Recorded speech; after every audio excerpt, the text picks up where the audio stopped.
बस्तर में 4 दशक से काबिज माओवाद पर हम लगातार रिपोर्टिंग करते हैं और माओवाद से जुड़ी तमाम खबरों पर भी बातचीत करते हैं कि कैसे माओवादियों ने जवानों पर हमला किया या जवानों ने माओवादियों पर हमला किया या माओवादियों के द्वारा किसी ग्रामीण की हत्या की गई। तमाम हर मुद्दों पर माओवादियों की वजह से क्या स्थिति है इलाके की और साथ ही साथ आगे की क्या परिस्थिति है, सारे मुद्दों पर बातचीत करते हैं। इस दौरान जब हम बातचीत करते हैं तो हमारे बहुत सारे दर्शक हमसे कहते हैं कि किसी बड़े माओवादी नेता का इंटरव्यू करके आइए, जानने की कोशिश कीजिए, समझने की कोशिश कीजिए कि आखिर माओवादी संगठन चाहता क्या है। बहुत सारे सवाल हैं, उनके जवाब लेकर आइए। हम भी कोशिश करते हैं कि कई बार माओवादियों के बड़े नेताओं से मुलाकात करने की कोशिश करें और अपने जहन में जो उत्पन्न हो रहे कई सवाल हैं उनके जवाब भी उनसे ढूंढें, सवाल करें और उनके जवाब मांगें। लेकिन माओवादी कभी भी कैमरे के सामने साक्षात्कार देने के लिए तैयार होते नहीं और इसको लेकर अब मुझे एक दस्तावेज मिला है। इस दस्तावेज में उन्होंने काफ़ी लंबी चौड़ी बात अपने साक्षात्कार को लेकर लिखी है, तो मुझे लगा ये भी हमें अपने दर्शकों से साझा करनी चाहिए, तो उस पर बातचीत करते हैं। नमस्कार, मैं विकास तिवारी हूँ, आप बस्तर टॉकीज देख रहे हैं।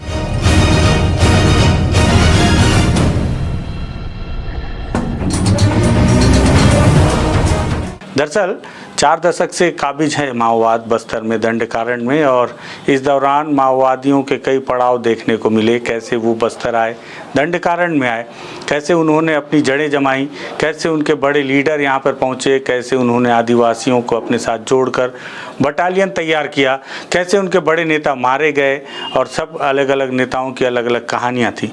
इसी कहानी के बीच हमेशा इस बात का जिक्र होता है कि बड़े नेता या माओवादी संगठन के लोग अब साक्षात्कार क्यों नहीं देते। किसी समय में माओवादी नेता कैमरे के सामने साक्षात्कार दिया भी करते थे, लेकिन अभी हमें एक ऐसा दस्तावेज मिला है जिसमें उन्होंने साक्षात्कार को लेकर अपनी नाराज़गी और विरोध जाहिर किया है अपने एक बैठक के साक्षात्कार में।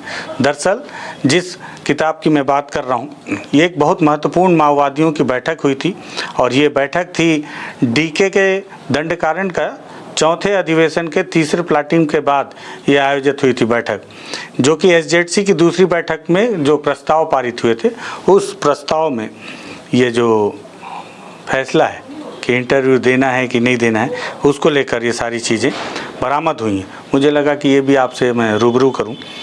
उन्होंने लिखा है कि पत्रकारों को प्रत्यक्ष रूप से साक्षात्कार न देने के लिए एसजेडसी ने 2009 में निर्णय किया था। मतलब 2009 में ही माओवादियों के एसजेडसी की जो बैठक हुई थी उसमें उन्होंने फैसला किया था कि पत्रकारों को प्रत्यक्ष रूप से कोई भी साक्षात्कार नहीं देगा, परंतु उन्होंने इस बात का विरोध किया अपने पार्टी के ही अंदर चल रहे कार्य को लेकर कि परंतु विगत 2 सालों से पार्टी नेतृत्व पीएलजीए कमांडरों व योद्धाओं की उपस्थिति वाले कार्यक्रमों में, विशेषकर जो उनके क्रांतिकारी दिवस, विरोध दिवस और अन्य महत्वपूर्ण प्रचार आंदोलन के कार्यक्रम आयोजित होते हैं, इस दौरान वीडियो शूटिंग कर इंटरनेट में अपलोड करने का प्रचलन बढ़ गया बीते 2 सालों से। माओवादियों ने लिखा है अपने इस प्रस्तावना में, जो प्रस्ताव उन्होंने पारित किया उसमें, और लिखा है कि इन आयोजनों में अंधाधुंध तरीके से पत्रकारों को बुलाया जा रहा है। इनमें से कुछ एक पत्रकार राज्य प्रायोजित हैं और क्रांति व जनता के हितों के खिलाफ रिपोर्टिंग कर रहे हैं।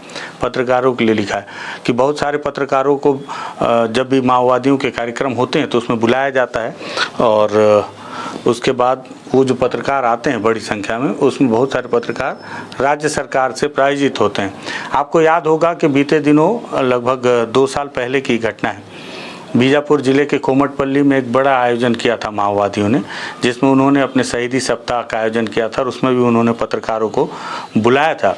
उस दौरान उसमें बड़ी मात्रा में, बड़ी संख्या में माओवादी लीडर और उनके जो पीएलजीए के सदस्य हैं वो सभी सम्मिलित हुए थे और उस दौरान जो रिपोर्टिंग की गई थी उसके माध्यम से उनके वीडियो बहुत जमकर वायरल हुए थे और उसमें बहुत सारे माओवादियों की पहचान उजागर हो गई थी, जिसको लेकर माओवादियों ने नाराज़गी जारी की थी।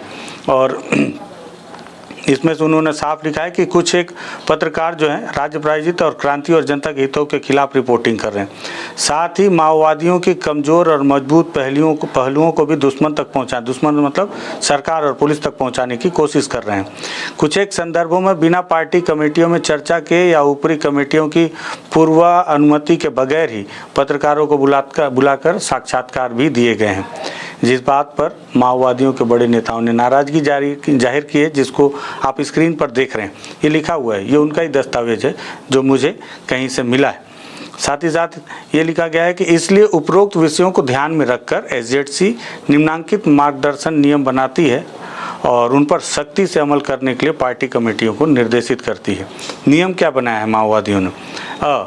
मतलब कि पहला नियम, जोन और सब जोनल ब्यूरो के प्रवक्ताओं व डिविजनल कमेटियों, एरिया कमेटियों के सचिवों को प्रेस संबंधित दायरे के प्रेस बयान जारी कर सकते हैं। मतलब इनको ही अधिकार है, प्रेस जारी कर सकते हैं, प्रेस नोट जो जारी किया जाता है। डिविजनल कमेटी, एरिया कमेटी के सचिव, जो सचिव स्तर के माओवादी होंगे वो, या प्रत्यक्ष रूप से पत्रकारों को बुलाकर ऑडियो वीडियो साक्षात्कार नहीं देंगे। और साक्षात्कार के इच्छुक पत्रकार, जो पत्रकार साक्षात्कार लेना चाहते हैं, जैसे कई बार मैं बोलता हूं कि मुझे साक्षात्कार लेना है, बड़े माओवादी नेताओं का समझना है कि वो क्या चाह रहे हैं, सरकार जो बोल रही है उस पर उनकी क्या प्रतिक्रिया है, बहुत सारी बातें हैं। तो उस पर अगर जैसे इच्छुक पत्रकार हैं तो उनको सवाल भेजने कहना चाहिए और जवाब लिखित में भेजना चाहिए। सब जोनल ब्यूरो एसजेडसी ही ऐसे साक्षात्कार दें जो इच्छुक पत्रकार उन्हें। जोन प्रवक्ता ऑडियो और टेक्स्ट जवाब भेज सकते हैं, सीधे साक्षात्कार नहीं देना चाहिए। महत्वपूर्ण संदर्भ में ही ऐसे साक्षात्कार देना चाहिए। बहुत महत्वपूर्ण मुद्दा हो, जैसे एक बार आपको याद हो तो हवाई हमला का आरोप लगाया था माओवादियों ने, ग्रामीणों ने उसके साक्ष्य भी प्रस्तुत किए थे। उस दौरान बहुत दिनों के बाद माओवादी नेताओं ने मीडिया वालों को बुलाकर उन्हें कैमरे के सामने उन्होंने अपना बयान रखा था। हालांकि उस दौरान उन्होंने अपनी जो पहचान बताई थी, जो खुफिया विभाग है, उन्होंने उस पर खंडन करते हुए कहा कि माओवादियों ने जिस नेता की पहचान बताई है और जो कैमरे के सामने मौजूद हैं उनमें काफ़ी भिन्नता है। हो सकता है कि माओवादियों का इसके पीछे भी कोई छद्म रूप हो, वो अपने दूसरे नाम के नेता को दूसरे रूप में प्रायोजित करना चाहते हैं, सामने लाना चाहते हैं। तो इस तरह से इन, और साथ ही साथ ये भी कहा है कि जनसभाओं व अन्य प्रचार आंदोलन के कार्यक्रम जिसमें पार्टी नेतृत्व या पीएलजीए की उपस्थिति नहीं होती है, कवरेज के लिए चुनिंदा पत्रकार जो जन पक्षधर व व्यवस्था विरोधी हों उनको ही बुलाना चाहिए, अंधाधुंध तरीके से नहीं बुलाना चाहिए। साथ ही ऐसे पत्रकारों को ही बुलाना चाहिए जो जनहित के व पार्टी हित के अनुरूप ही कवरेज देते हो। मतलब जो पार्टी के हिसाब से कवरेज करेगा उसको ही बुलाएंगे माओवादी, उन्होंने लिखा है। और जो जनहित के बारे में, जनहित तक तो ठीक है, लेकिन ज़रूरी नहीं है कि जो पार्टी हित में ही, मतलब आपके पार्टी के हिसाब से ही कवरेज करे उसको ही बुलाएं। अगर ये प्रस्तावित किया गया है माओवादियों के द्वारा तो मुझे लगता है कि इसका विरोध होना चाहिए, क्योंकि आपको अपनी कमी, अपनी विरोध को भी सुनने की क्षमता होनी चाहिए। हम सरकार के खिलाफ भी रिपोर्टिंग करते हैं तो क्या करें, सरकार भी अगर हमको बैन कर दे तो ऐसे कैसे काम चलेगा? आप सोचिए, आप लोगों ने इसको प्रस्ताव में किया है, इसलिए इस पर मैं वीडियो बना रहा हूँ और रिपोर्ट तैयार कर रहा हूँ, क्योंकि मुझे लगता है कि इस पर बातचीत होनी चाहिए। ये तो कोई बात नहीं हुई कि जो पार्टी के हित क्या, सरकार जिस तरह से काम करती है, तो अगर सरकार गलती करती है तो हम उस पर भी विरोध करते हैं। और साथ ही साथ अगर हमें भी आपका काम लगता है कि यहाँ आप लोग गलत कर रहे हैं तो हम उस पर भी हम बताएंगे कि आप लोगों ने गलत किया है। और अगर आप अपनी कमी नहीं सुन सकते तो फिर तो दिक्कत वाला बात है भाई। तो पार्टी हित के अनुरूप ही कवरेज देते हूँ, क्रांति के हितों को नुकसान न पहुँचाने के हिसाब से कवरेज देते हूँ।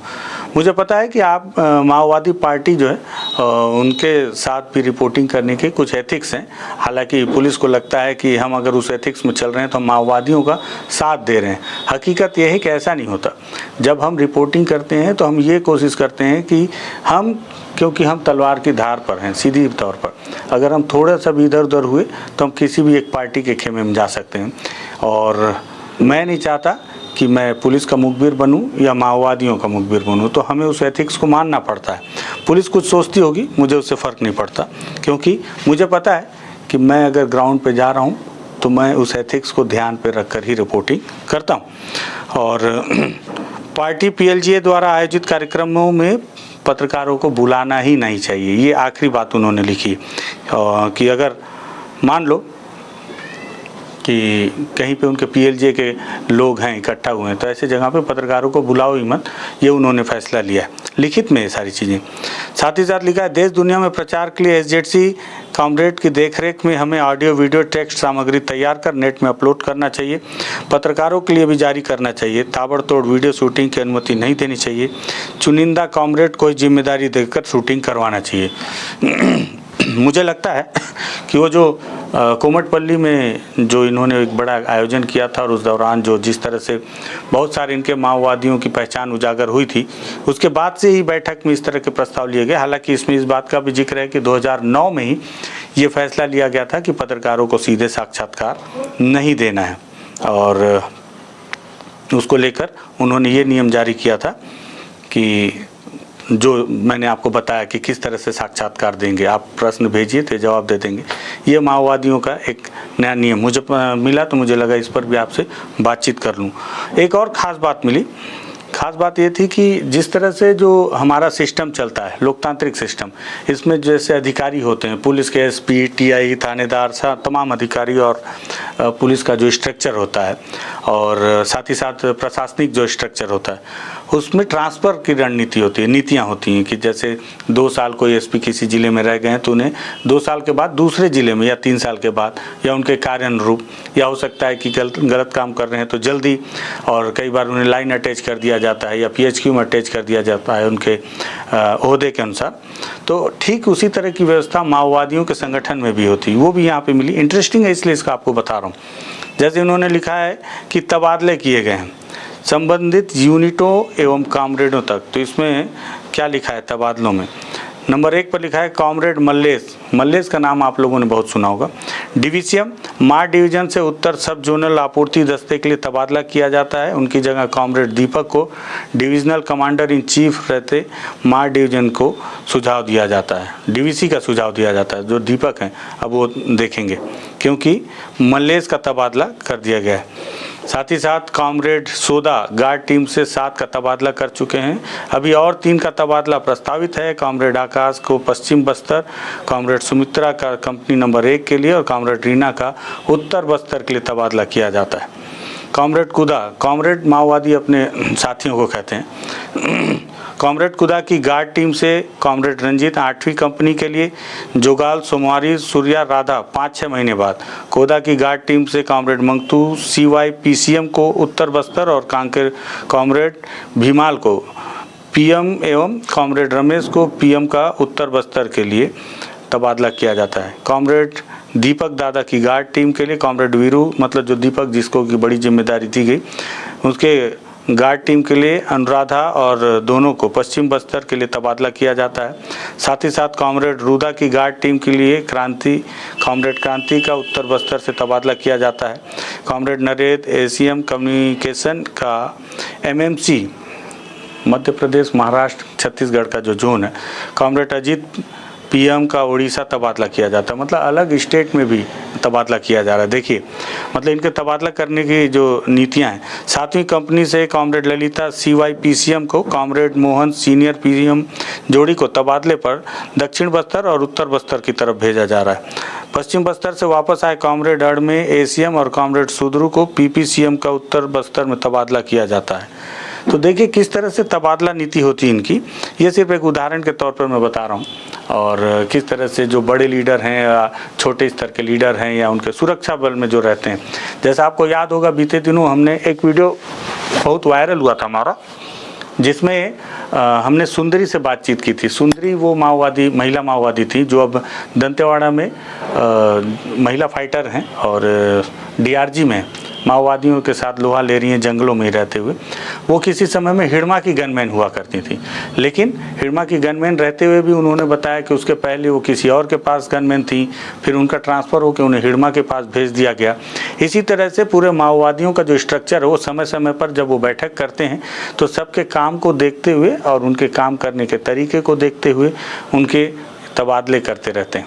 तो ये माओवादियों की रणनीति है। मुझे लगा कि इससे भी आपको 2-4 कराऊं, पता नहीं आपको कितनी जानकारी होगी, बहुत सारे दर्शकों को नहीं होगी, इसलिए इस वीडियो को तैयार किया गया है। बहुत महत्वपूर्ण था ये कि सबसे पहले ये बताना, कई बार आप लोग बोलते हैं कि सर माओवादियों से इंटरव्यू लीजिए, उनके साक्षात्कार लीजिए। तो साक्षात्कार को लेकर माओवादियों ने एक सख्त फैसला ले रखा है कि वो क्यों कैमरे के सामने कब से नहीं आ रहे हैं, 2009 से नहीं आ रहे हैं, तब से उन्होंने फैसला लिया है। हालांकि बीच में कुछ लोगों ने गलतियाँ भी की हैं, और मैं नाम किसी की नहीं लूँगा, लेकिन कुछ लोगों के साक्षात्कार हैं 2009 के बाद भी, जिसको लेकर इन्होंने आपत्ति जाहिर की है और उसे बाकायदा अपने दस्तावेज में लिखित में आपत्ति दस्तावेज दर्ज किया है। तो ये माओवादियों के काम करने की शैली है, आप इससे सीखिए, समझिए, क्योंकि आपको समझना होगा कि माओवादी कैसे काम करते हैं और आपके रिसर्च में भी काम आएगा। हर किसी के लिए ज़रूरी नहीं है, लेकिन जो जिसके काम का नहीं है, मुझे लगा उसके लिए भी इंटरेस्टिंग है सब्जेक्ट कि माओवादी इंटरव्यू क्यों नहीं देते, तो उसका जवाब है। साथ ही साथ माओवादियों की रणनीतियाँ या उनका स्ट्रक्चर कैसे काम करता है, तो उसका एक बहुत छोटा सा स्ट्रक्चर है कि उसमें भी तबादले होते हैं, जैसे हमारे पुलिस और जिला प्रशासन में तबादले होते हैं। तो ये उनके स्ट्रक्चर, उनके दस्तावेज के अनुसार मैंने मुझे लगा कि आप लोगों को भी इससे रूबरू करवाऊँ। अगर आपको वीडियो पसंद आया हो तो इसे शेयर कीजिएगा। लगे कि हम तथ्यात्मक बातचीत करते हैं बस्तर टॉकीज़ में, तब जाके आप बस्तर टॉकीज़ को सब्सक्राइब कीजिएगा। धन्यवाद।